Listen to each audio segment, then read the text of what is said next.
Olá, eu sou a Jaqueline Mânica e esse é o podcast Mentes que Conectam, gravados aqui nos estúdios da RDC TV. E hoje eu tenho como convidados a Daniela Pereira e a Juliana Toniolo. E o tema da nossa conversa é os desafios das empresas familiares. Quando a gente olha para o nosso país, quando a gente olha para o nosso estado, se nós formos olhar a história, nós vamos identificar o quanto que as empresas familiares movem esse país e esse estado. Então, é um tema que realmente me aquece muito o coração. E eu vou apresentar as gurias. Eu posso chamar vocês assim, gurias? Claro, vai ser ótimo. Então, vou apresentar as gurias.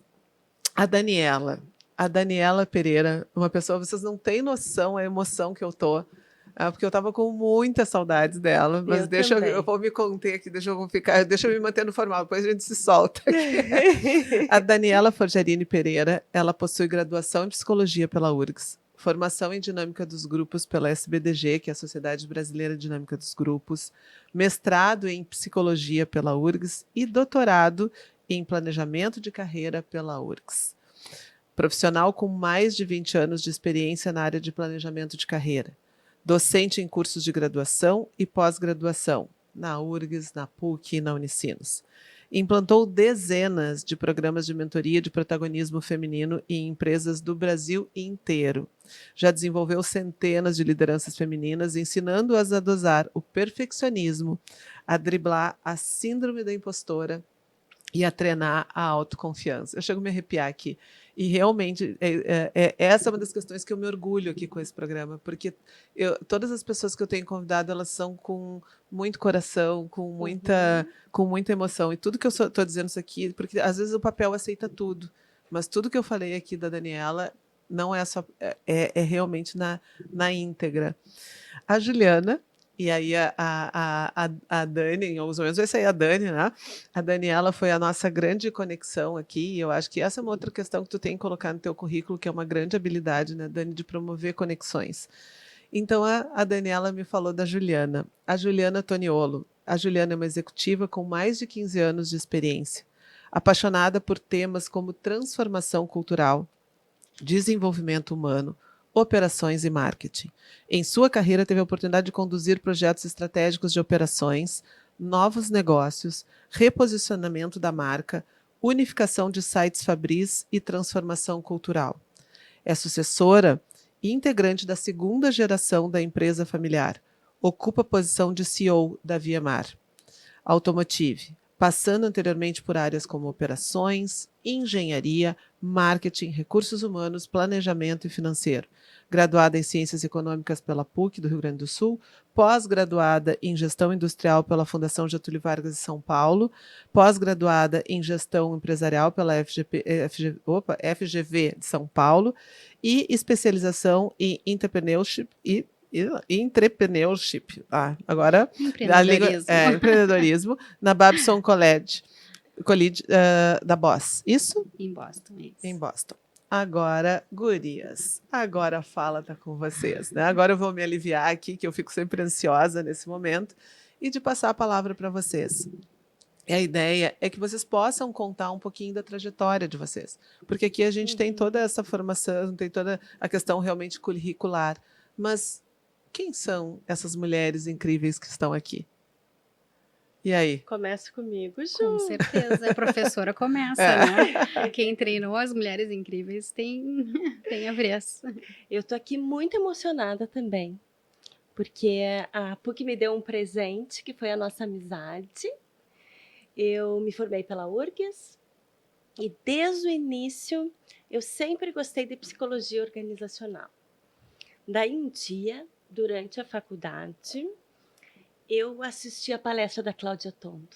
E aproveito aqui e faço uma homenagem para a Cláudia, porque eu digo sempre para ela que tudo que eu sei eu aprendi contigo, Cláudia.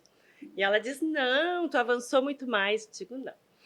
Então, eu conheci a Cláudia Tondo na época da faculdade, trabalhei 10 anos com a Cláudia, 13 anos com o Werner, também sou muito, muito grata ao Werner, e sempre desenvolvendo famílias empresárias. Fiz meu mestrado em avaliação psicológica, eu adoro testes psicológicos, sempre uso Uma para a gente belíssima fazer. ferramenta. Uma belíssima ferramenta, a gente adora, né, Jaque? Já foi Sim. minha aluna, já pensou? De avaliação psicológica, então... E depois eu fiz o meu doutorado, e lá em 2009, nós, psicólogos organizacionais, já podíamos atender online. Tínhamos 12 sessões no ano que podíamos fazer. Então, e como a maior parte dos herdeiros não morava no Rio Grande do Sul, eu fui ver se a intervenção online tinha o mesmo resultado. E em 2009 eu verifiquei que sim, então eu me especializei em curadoria de carreira nesse formato online e desde então desenvolvo herdeiros no mundo inteiro. E a dissertação da Daniela, todo mundo consegue acessar, tá? Porque como está na URGS, né, está todo no banco de dados da URGS, tem lá a dissertação sobre essa temática, que também é uma temática que a gente fala que é muito moderna atualmente, parece que já está no DNA, mas ainda não. Fazer intervenções online requer realmente um aprofundamento, um estudo, a gente poder entender todas as questões que perpassam essas relações, né? Fico aqui olhando e vamos ouvir um pouquinho da Ju. Depois a Dani tem que contar, né? Porque é isso, né, Dani? Assim, eu acho que das tuas experiências, né? Dá um pouco de conciliar também. É uma pessoa que tem muito, muito, muito cuidado com a família, com os amigos, e acho que tu mantém né, sempre essas relações também, mas a gente vai soltando aqui. Bom, eu sou paulista e quando tínhamos 3 anos, meu irmão 6 e os meus pais, viemos para o sul. Meu pai viajava bastante pelo Brasil. Naquela época ele comprava sucata, então ele viajava de caminhão, né? Motorista de caminhão pelo Brasil afora. E ele viu que o sul do Brasil era promissor para os nossos estudos, né? Para o nosso futuro. E viemos para cá. Falando um pouquinho de carreira, né? Depois eu falo da minha formação. Eu nunca me dei conta de que eu estava dentro do negócio, porque o negócio era praticamente a minha casa. Nós morávamos dentro da empresa quando viemos. Então, foi algo muito natural fazer parte dos negócios. Quando me tornei adolescente, né? E desde pequena tinha uma grande vontade de estudar arte, de trabalhar com arquitetura, e fiz a minha primeira graduação, que não está aí no teu currículo, nessa área. E eu sou muito grata a ter feito isso, porque a arquitetura me deu uma visão sistêmica, né? E a arquitetura, ela tem um embasamento muito forte em solução de problemas. Que legal. E também curiosidade. 2 coisas que eu gosto muito, que me traduzem bastante. Curiosidade e solução de problemas. E aí daí eu acabei engatando aí na economia, né? Depois fui fazer gestão empresarial e industrial. E depois me especializei em empreendedorismo. Mas eu me dou conta que a arquitetura lá, do início, do princípio, ela está quase que diariamente. Porque este papel que eu estou hoje é uma verdadeira arquitetura de pessoas, processos e sistemas. Então, eu diria que eu sou uma grande arquiteta, não praticante, né? Mas no dia a dia é mais ou menos como eu percebo, né? Que as coisas fluem. E a gente cria aí a rota do dia a dia no negócio. Juliana, e deixa eu aproveitar, assim, porque eu acho que essa é uma temática bem fundamental. Seguida, e quando as pessoas falam de transição, parece que as pessoas vão para o ponto zero. E tu está trazendo aqui que não é ponto zero, porque é isso, né? Quando que essas questões ficaram. E a outra, eu acho tão bacana quando tu vê pessoas de sucesso e as pessoas entenderem que em alguns momentos tem, às vezes, alguns passos atrás, ou sei lá, ou em alguns momentos um intervalo, né, uma parada e um replanejamento. Como é que foi essa questão de tu descobrir, né, que um pouco a arquitetura foi importante, ok, mas que ela ficaria de lado? Tu pode compartilhar com a gente? Então, desde pequena eu estudei numa escola de artes. Enquanto eu ia na escola, à tarde eu estudava numa escola de artes. E aí depois, no 2º grau, eu fiz um curso profissionalizante de arquitetura antes da graduação. Quando eu cheguei na graduação, confesso que ela não tinha muita graça, porque todas as disciplinas do início da graduação eu já praticamente já tinha vivenciado enquanto estava na escola.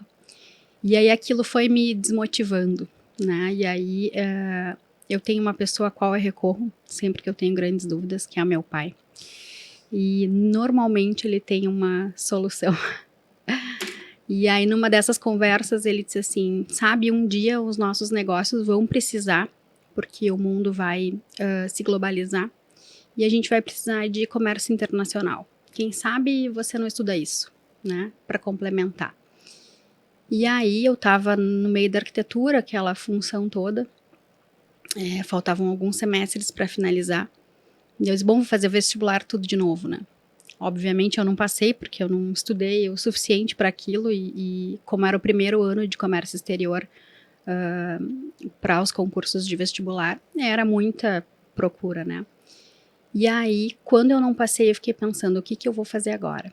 E aí foi quando eu decidi, né, por economia, porque quando eu fazia o meu curso de arquitetura, tinha uma colega, eu era a mais jovem da turma, eu estava na escola e a maior parte das mulheres que estavam no curso tinha a idade que eu tenho hoje. E eu era uma criança ali, né, no meio daquelas mulheres. E eu me lembrei dessa pessoa porque ela era uma economista e ela estava fazendo uma transição de carreira para a arquitetura. E naquele momento eu lembrei, bom, ela era uma pessoa que me trouxe uma coisa muito boa. Eu vou fazer o inverso. Eu vou ir para a economia e aí eu vou juntar as duas coisas depois. E aí eu fui fazendo economia,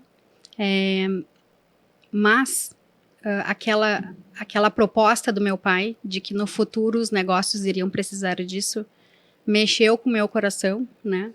E eu acabava sempre indo para a empresa de tarde ajudar e fazer alguma coisa.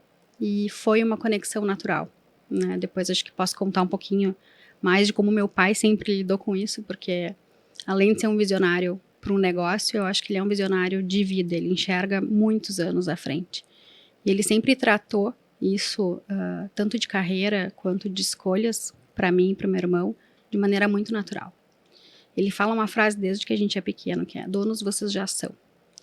Então, vocês precisam fazer o que vocês quiserem. Se for aqui dentro, vocês vão precisar estudar bastante e ser bom nisso. E quando a gente chegar no limite do bom, a gente traz alguém de fora. Então, de alguma maneira, ele sempre trabalhou a sucessão, né? O que a gente fala de governança familiar, nos 3 sistemas, se a gente for mais formalmente, mas de alguma maneira ele sempre acabou trabalhando isso com a gente.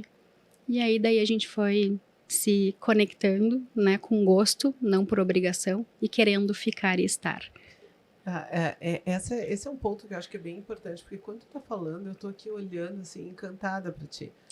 Porque eu acho que isso também, eu acho que é uma maturidade muito grande, né? Reconhecer a experiência de quem tá ali. E de poder realmente ouvir os seus pais e tal, porque às vezes tem muita questão da rebeldia, vou fazer por mim, né, que faz parte do ciclo. Daí a Dani pode trazer melhor, né, a Daniela pode trazer melhor, que é a questão de um pouco dos desafios quanto adolescente, às vezes das pessoas quererem muito mostrar que sabem e que seu valor vai estar em fazer por si.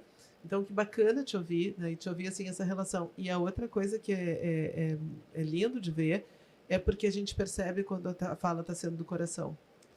Então, tu está falando isso, assim, realmente estou mergulhando na tua história, escutando que coisa boa de poder ter isso, de poder trazer as suas dúvidas. Então, às vezes as pessoas dizem, tá, mas Daniela, como é que acontece? É de uma hora para outra. Olha a história dela. E todos os fundadores só chegaram onde chegaram porque são centralizadores. Então, eles não são pessoas que têm capacidades relacionais assim tão desenvolvidas. Não são pessoas fáceis de lidar. Então, a maior parte dos herdeiros, eu digo, vamos aprender a conviver e aprender enquanto estão bem de saúde. Porque a sucessão e a governança e a Viemar é um case de sucesso, porque já tem um conselho consultivo com membros independentes, já funcionando há bastante tempo, a gente já está rodando há muitos anos a avaliação de conselho, então tem uma governança robusta. Por quê? Porque aprenderam a entender que é uma construção. E eu fico te ouvindo o quanto que é importante, porque o objetivo desse programa é para que a gente possa estar falando sobre, primeiro, falar sobre carreira não é algo popular, não é algo midiático. Então, essa é a questão que eu sempre valorizo a RDC TV, de ter aberto esse espaço. E a segunda questão que tem é da gente falar da vida como ela é.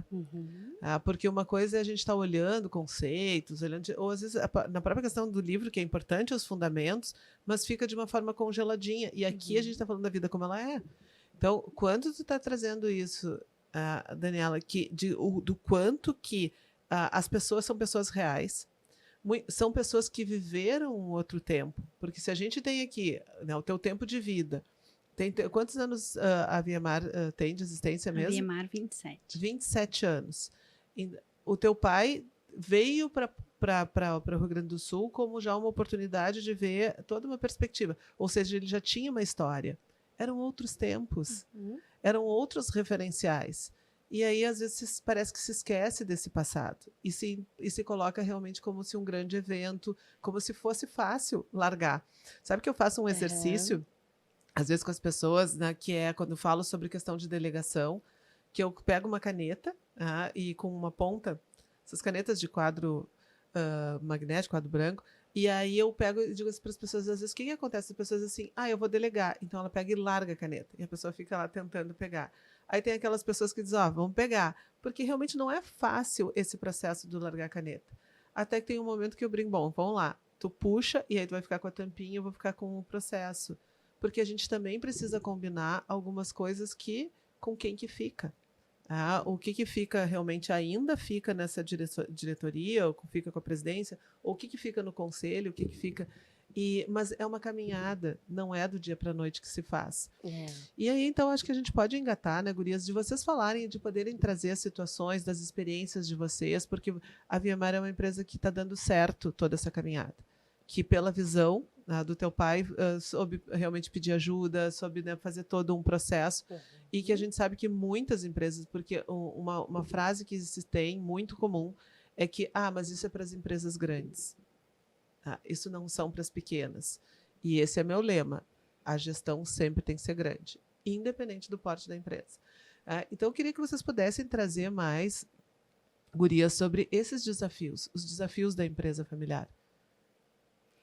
Eu vou trazer um pouquinho, assim, uma narrativa do que a gente viveu. Meu pai teve a sorte de ter um grande mestre, né? Nunca usou a palavra mentoria, mas se a gente for para a academia aí e para as consultorias, enfim, é assim que se vende. Mas meu pai teve um grande mentor. E esse mentor falou para ele diversas vezes sobre a governança. Né? Ele já fazia um grande exercício conosco, nos deixando a par e querendo estar. Então, assim, dentro da minha casa a gente nunca ouviu falar mal do negócio. Pelo contrário, a gente achava que era um ambiente bom para estar. Então, isso fazia a gente ter vontade. E às vezes ia até algumas amigas comigo trabalhar depois da escola, porque era um lugar legal. E esse mentor... ele trouxe muitos conceitos, porque ele foi de uma grande multinacional. Ele entrou como menor aprendiz e saiu como presidente. Paulo Nelson Regner saiu como presidente da Dana. E foi um grande mentor para o meu pai. E ele sempre dizia, um dia eu quero que vocês tenham uma pessoa assim. Então ele sempre foi muito aberto, né? E ele sempre fez o que ele podia para nos proporcionar que a gente tivesse oportunidade de aprender com outras pessoas que já tivessem vivido, né, algumas coisas, porque aquele conceito lá, né, do livro do 70-20-10, quando a gente fala de aprendizado e de carreira, a gente acabou vivendo na prática isso, né?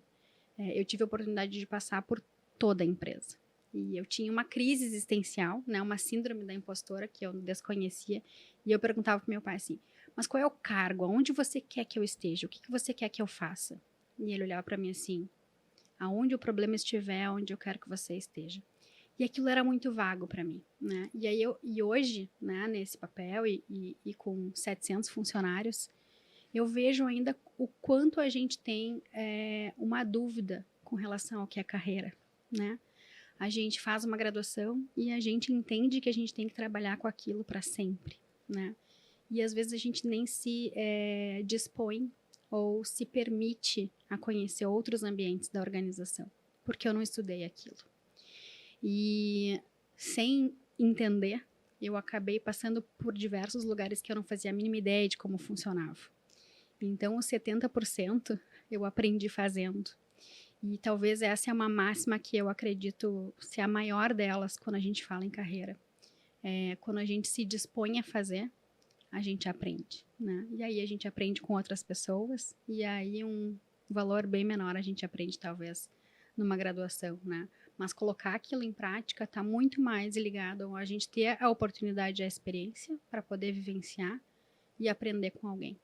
Então, aprendi com muitas pessoas e nessa trajetória da governança, que não é só para empresas grandes, a gente teve a oportunidade de fazer parte de um evento da Werner, onde a Daniela trabalhava, que foi um encontro nacional de famílias empresárias.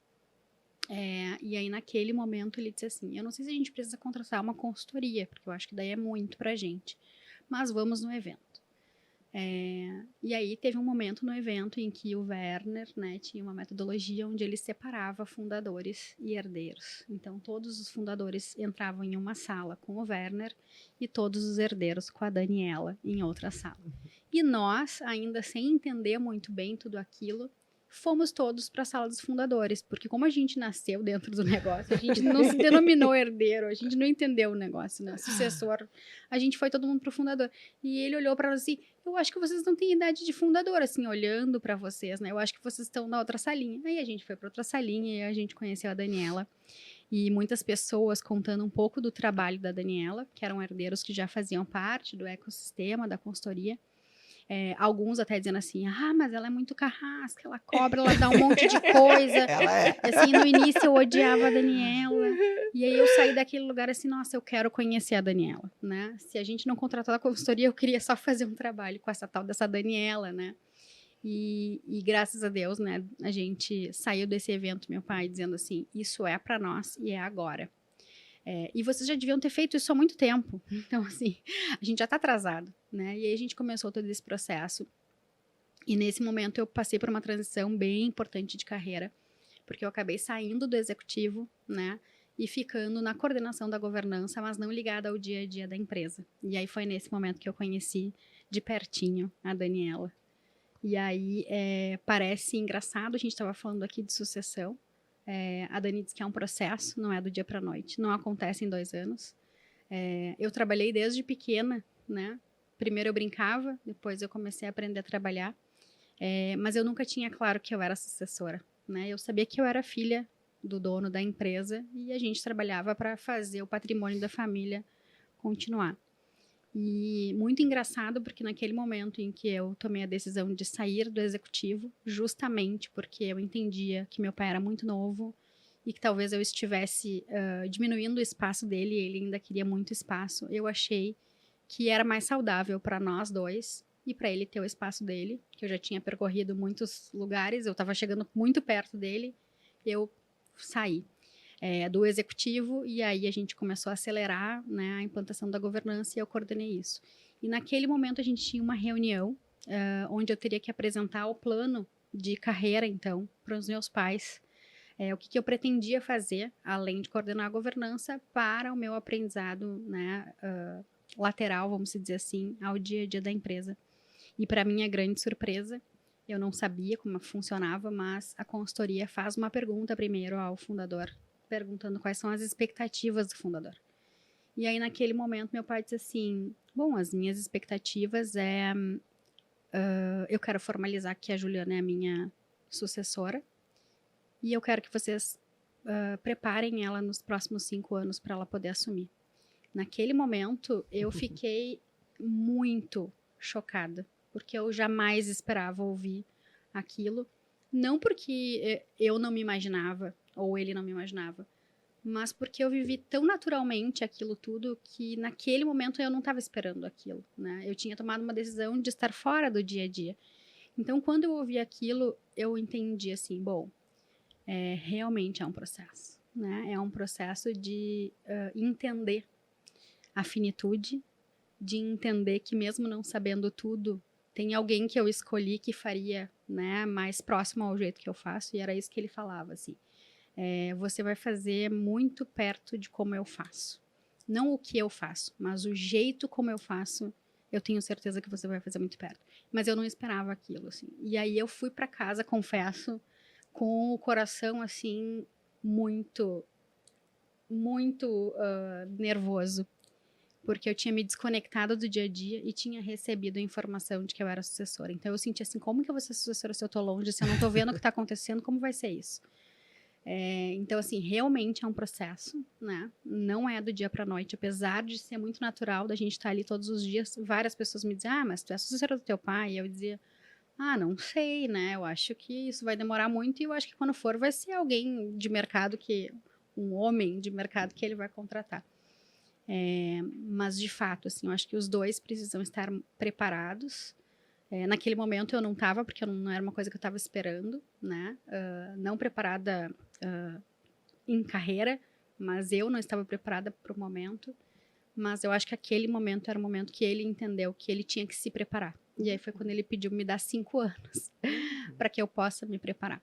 Bom, isso aconteceu em 2019, em março de 20, todo mundo já sabe o que aconteceu, o mundo parou, né? E aí a Daniela disse assim, tinha um exercício no nosso planejamento de carreira que eu tinha que fazer, que era uma carta de gratidão. E onde eu tinha que falar toda a minha gratidão pelo meu pai. Eu aprendi muito sobre isso com a Daniela. E aí eu liguei para ele e falei para ele assim, eu não sei o que vai acontecer, tá tudo fechado, né, o que a gente olha na televisão do que tá acontecendo é muito triste, então eu gostaria de ir na tua casa, porque eu não me vi ninguém, porque eu preciso ler uma carta para você. E aí eu fui na casa dele, eu li a carta para ele, nada tinha a ver com a empresa, tinha a ver eu e ele, né, tudo que eu já tinha vivido. E o quão desafiador deve ser para ele este papel, mas para mim ter que representar ele em segundo plano, né? Porque a gente fica um pouco com com esse peso, assim, tem que ser tão bom quanto, né? Mas na verdade depois a gente se dá conta que cada um tem o seu bom. E aí naquele momento ele falou assim, bom, tudo tá fechado, eu tô trancado, então aqueles 5 anos vai ser só um e a gente vai aprender na vida real. E aí, no meio da pandemia, então, em 2020, depois de um ano fora do executivo, né? E eu disse, mas e os 5 anos que eu ia me preparar? A gente vai aprender na vida real. E aí eu disse, então vamos lá. Mas só eu vendo que a Dani tá louca para falar ali também, né? Assim, e eu acho que para ti deve ser mais emocionante porque tu Muito. acompanhou essa história, tá ouvindo e acompanhando essa história. Mas o quanto que quando a gente vai organizando o processo, isso também abre um espaço melhor para o afeto. Tá? E esse é um ponto que é difícil das pessoas entenderem que a organização ela liberta.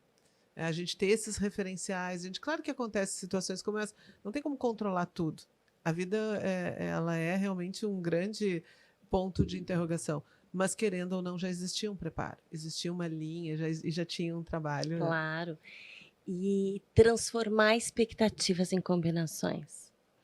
Às vezes os filhos dizem, mas o meu pai está obrigando eu a trabalhar na empresa da família.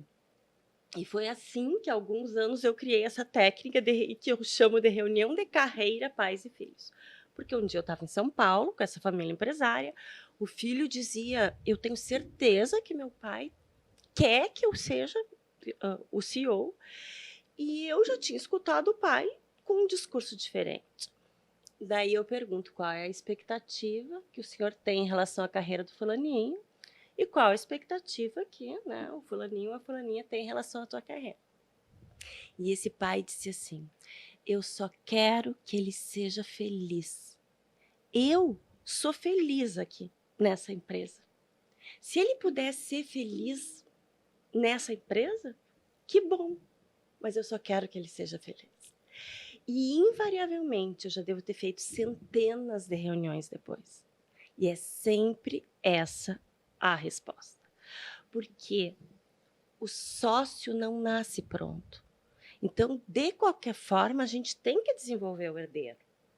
Para ser sócio, para ser membro do conselho, às vezes agrega muito mais sendo do conselho muito mais. Ou o coordenador da governança, olha o que ela fez pela empresa da família dela. Então, realmente é algo assim, e não tem uma fórmula. Cada um é diferente.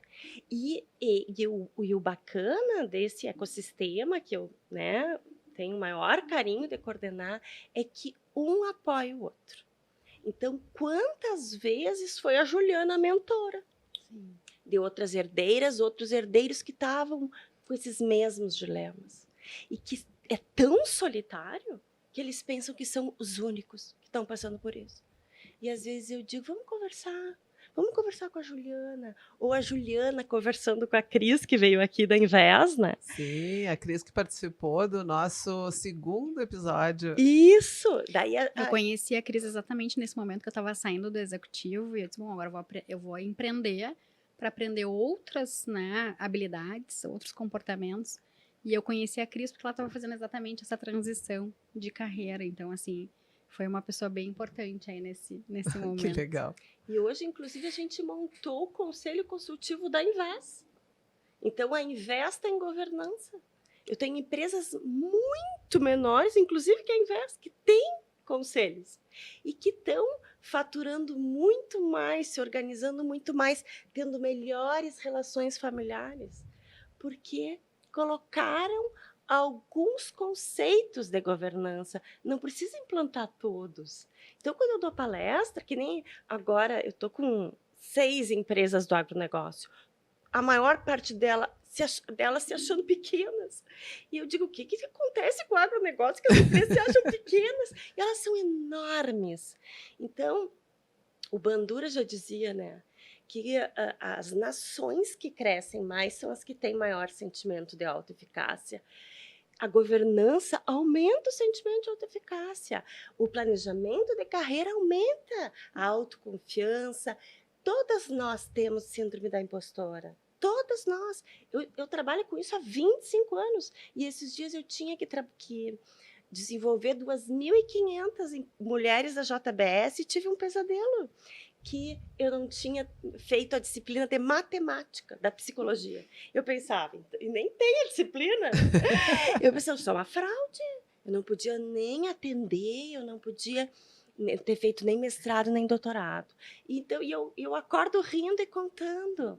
É claro que a gente vai ter esses dias, mas a gente usa a metáfora da escada. Eu sou a escada, né, que vou estar lá sempre para a Juliana. E a gente já fez esse processo há tanto tempo, e eu tenho ela no meu coração. E a filha dela nós levamos, inclusive, vamos contar essa história, para desenvolver. Depois tem que contar o lado de vocês, mães, sim. né? Olha só, a gente tinha que desenvolver lideranças femininas, empreendedorismo feminino em crianças de 5 anos. Meu Jesus. Então, nós levamos elas na Docile. Sim. Que aquela família empresária é Sim, demais, sim. eu sou apaixonada por eles. E as herdeiras, quase todas são mulheres. E na fábrica, a supervisora era mulher, a técnica de segurança do trabalho era mulher. E eu ensinei para elas a pose de Mulher Maravilha. Porque a pose da Mulher Maravilha aumenta a nossa testosterona e diminui o cortisol. Então, a gente, de fato, se sente mais poderosa. Meninas de 5 anos. E eu perguntava para elas, tem alguma coisa que a mulher não pode fazer, que a guria não pode fazer? E elas diziam, não. Que coisa Claro, fantástica. as pesquisas mostram que guriazinhas, imagina, de 5 anos, se acham tão competentes quanto os guris. Quando elas têm 7, elas já acham os guris mais competentes que elas. O que é isso? O que está acontecendo? Então, somos nós os responsáveis, que quando a gente elogia o guri e diz ele é corajoso, ele é inteligente, a gente não pode elogiar a guria dizendo é a princesinha, né? Ela também é corajosa e também é inteligente. Esse é até uma recomendação sempre também, que é uma outra questão que esse espaço aqui, ele busca, que é incentivar a leitura, incentivar que as pessoas busquem fontes boas. E um livro que tem é o Faça Acontecer. Adoro. que traz muito dessa questão do quanto que nós, mulheres, em alguns momentos nos acostumamos, realmente damos um passo atrás, não achamos que os nossos resultados são tão bons. Mas, e te ouvindo, né, Dani, até quando a Juliana estava falando, a questão é que nem a própria questão da maternidade. Quando chega na hora, assim, posso ter feito todos os cursos mas chega na hora e diz, meu Deus do céu, o que a gente faz com essa criança aqui? E eu penso que esse medo ele é uma responsabilidade também, que a gente não pode deixar tomar conta. E isso é a atitude de pessoas que eu acho que têm realmente a coragem, não a coragem heróica, mas a coragem de olhar para suas dores, de olhar para suas inseguranças, que todos nós as temos. Assim, claro que é ruim, por exemplo, quando eu travei minha língua aqui dizendo aqui na hora que eu estava fazendo a abertura, né, e travou, tô nervosa, não sei o que, deu outra. Tu fica aquilo retumbando na cabeça e depois travou, né? Azar, passou, né? E mas é poder dar conta disso, assim, que a gente e em alguns momentos a gente vai escorregar, vão ter algumas situações de novo, vida real. Mas o quanto que a gente precisa ter essa humildade de estar aprendendo, de estar olhando, de estar fazendo conversas. Sabe que tem uma empresa que eu trabalho com eles, dou consultoria, eles trocaram a expressão conversas difíceis por conversas francas. E eu achei muito interessante. Eu gosto. Por que tem que ser difícil? É isso, porque tem que ser, porque o difícil se torna mais difícil ainda. Mas são conversas francas, conversas de afeto. E conversas corajosas. Corajosas, também, de realmente de poder trazer as expectativas. Mas eu já sei o que pensa. Não, vamos deixar e vamos compartilhar de 1.0. Vamos clarear todos juntos. Que é importante estabelecer as expectativas juntos. E poder estar olhando realmente quais são os espaços, quais são os medos, quais são as dúvidas. Né? Dentro dessa ideia de indicar livros, sabe, né? Sim. O que eu vou fazer? Eu tenho esse problema. Eu preciso, a gente brincou que a carrasca, só fazendo um parênteses assim, é uma carrasca maravilhosa. É uma carrasca do bem. É do Ela bem. manda a gente ler muito, a gente estudar muito. E isso nunca pode ser ruim, né? E o quanto isso é importante. E aí a gente vê assim, a minha filha está fazendo agora, se preparando para todo um desafio, minha filha é advogada, para um desafio que ela vai ter em São Paulo, tudo em inglês e tal. E aí ela aumentou as aulas de inglês. E aí ela estava dizendo assim, eu estava fazendo aula antes com um professor que não me exigia. Aí eu acabava até deixando assim, agora eu estou com uma professora que me puxa. E aí ela diz, eu fico assim, ó, às vezes se eu não faço por mim, eu faço por ela. Mas o quanto que realmente esse é um outro aspecto que a gente precisa conversar mais, que é desconstituir um pouco essa questão do esforço, essa questão da exigência. Claro, assim, né? A própria Brené, nos livros que eu vou indicar fortemente, ela diz que o perfeccionismo é uma crença autodestrutiva. Sim. Então, nós, mulheres, temos uma cobrança muito exagerada. Então, várias vezes eu digo antes feito que perfeito. Só que é antes feito por perfeito para uma pessoa que eu não corro risco de não fazer uma coisa perfeita, né? Só que ela não vai considerar perfeita. Então, é assim. Então, tem a arte da autoconfiança para mulheres, tem os próprios livros da Brené e tem inúmeros livros que a gente trabalha essa questão da autoestima, da autoconfiança, de driblar a síndrome da impostora. Por exemplo, se eu não tivesse, assim, acelerado a prontidão dela nesse programa de aceleração de desenvolvimento, em 1 ano ela não estava se sentindo pronta. E quantas famílias empresárias os herdeiros tiveram que assumir as empresas, às vezes até por falecimento. Sim. E os meus, né? Porque daí tem uma hora que já chamo de meu, né? Então, já estavam Uma vez da Dani, sempre da Dani. Sempre, o resto da vida. Esses dias disse, faz 10 anos que a Daniela me desenvolve e as pessoas disseram, coitado, tem uma reunião por semana com a Daniela há 10 anos. Mas são fases da vida, né? Então, assim, até porque eu tô com saudade de fazer reunião individual com ela. Mas são as fases. Então, da gente poder entender que quando vem, não existe sorte. Né? Quando chegar o cavalo encilhado, a gente vai montar, porque a gente está preparado. É competência e oportunidade. Ela já estava preparada, mas tem muito desse sentimento de eu conquistar. A infância do fundador é muito diferente da infância do sucessor. A falta foi diferente. E eu tenho que poder proporcionar que ela tenha conquistas. Claro, eu tenho uma família empresária que eu desenvolvo, que é uma das também que mora no meu coração, que o fundador, quando criou a empresa, ele não tinha sapato para ir para o colégio. Então, é de uma privação muito grande. E eu não posso esperar que os herdeiros também não tenham o sapato. Então, é claro que um fundador como esse acha um desperdício quando os netos pulam na piscina e cai a água para fora. E um neto vai pensando, mas como assim?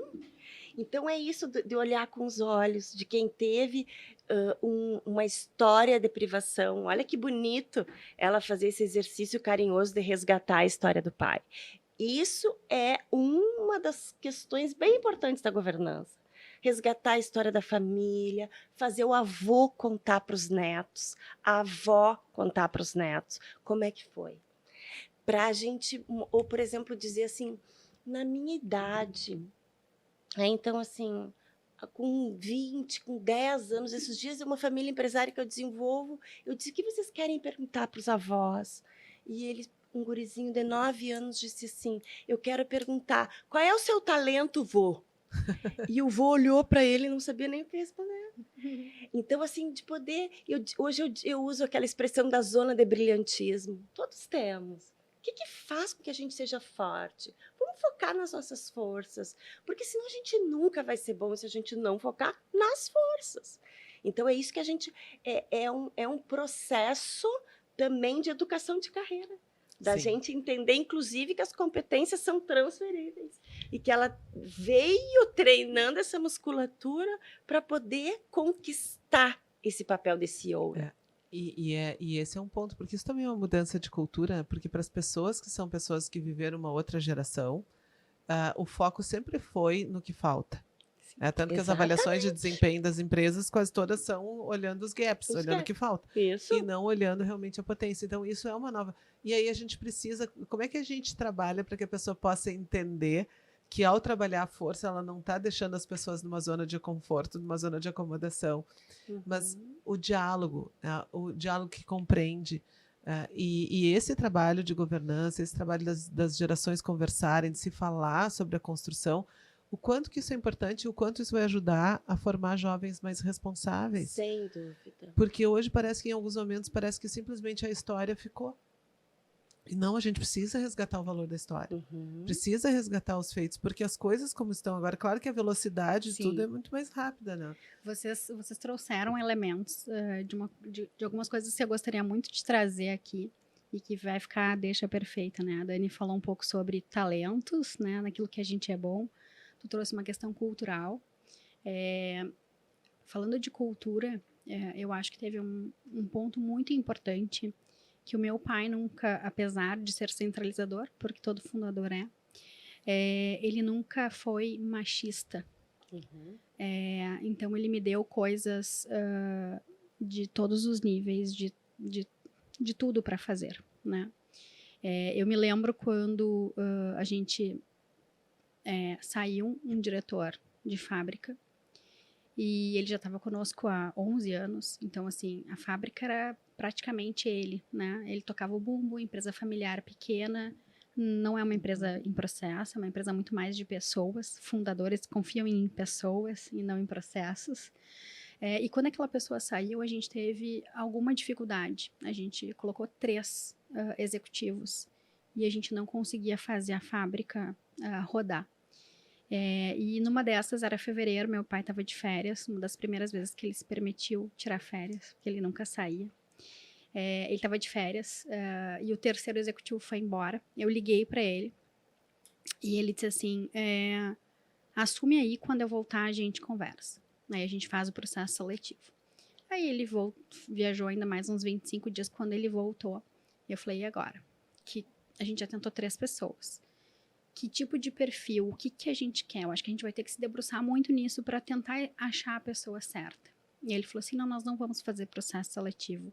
Você vai assumir a fábrica. Eu falei para ele, mas como que eu vou assumir a fábrica? Eu nunca entrei pro lado de lá, a não ser com o sistema de qualidade. Ele falou assim, eu não acho que tenha problema nenhum. Você vai tirar de letra.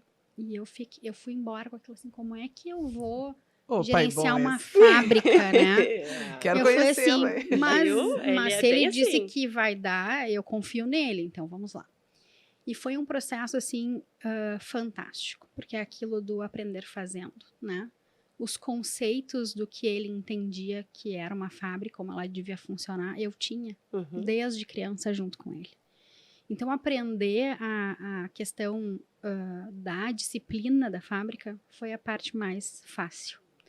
E ele sempre foi expondo a gente. Então, acho que tem uma questão cultural, né, do colocar a mulher num ambiente onde ela pode fazer exatamente tudo. Então, eu fui treinada desde pequena a poder fazer tudo, independente. Meu irmão é mais velho do que eu, homem, e a gente tem, né, essa posição, e ele é super tranquilo, ele não tem vontade de estar nessa cadeira, né?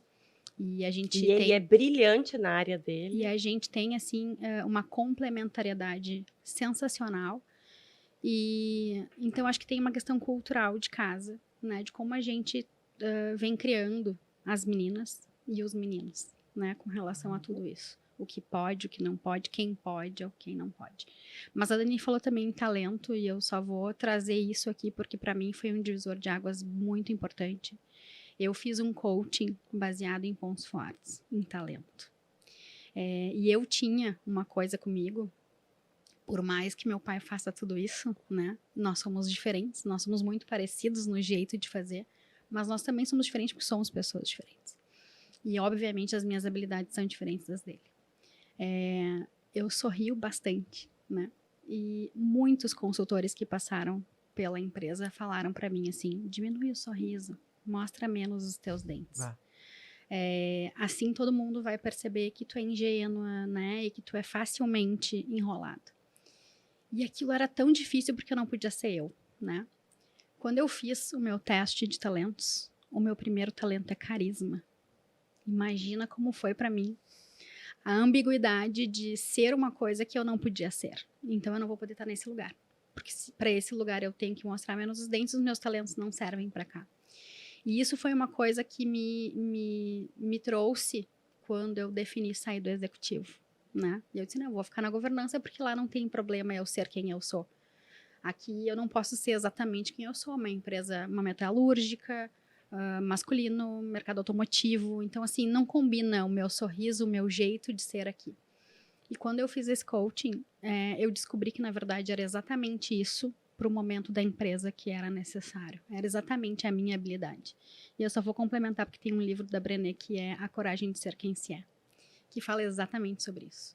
O quanto tempo ela deixou de ser quem ela era, né? E à medida em que ela descobriu que, sendo ela mesma, as pessoas gostavam mais dela, ela potencializou fazendo tudo que ela fez, né? Com essas obras fantásticas. Então, esse livro foi, para mim, mais importante do que os outros dela, porque eu acho que a arquiteta que gosta de arte, eu gosto muito de perfeição, gosto de tudo muito bonito, assim. Então, realmente, os outros não me tocaram tanto, mas esse de ser, a coragem de ser quem se é, foi muito, muito importante nessa transformação, de aceitar quem eu era, e inclusive poder falar, né, para o meu pai, para o meu irmão, para os agentes da governança, para os executivos, bom, o meu papel aqui é este, fazendo assim. Entendo e respeito de vocês, mas a minha contribuição é deste jeito.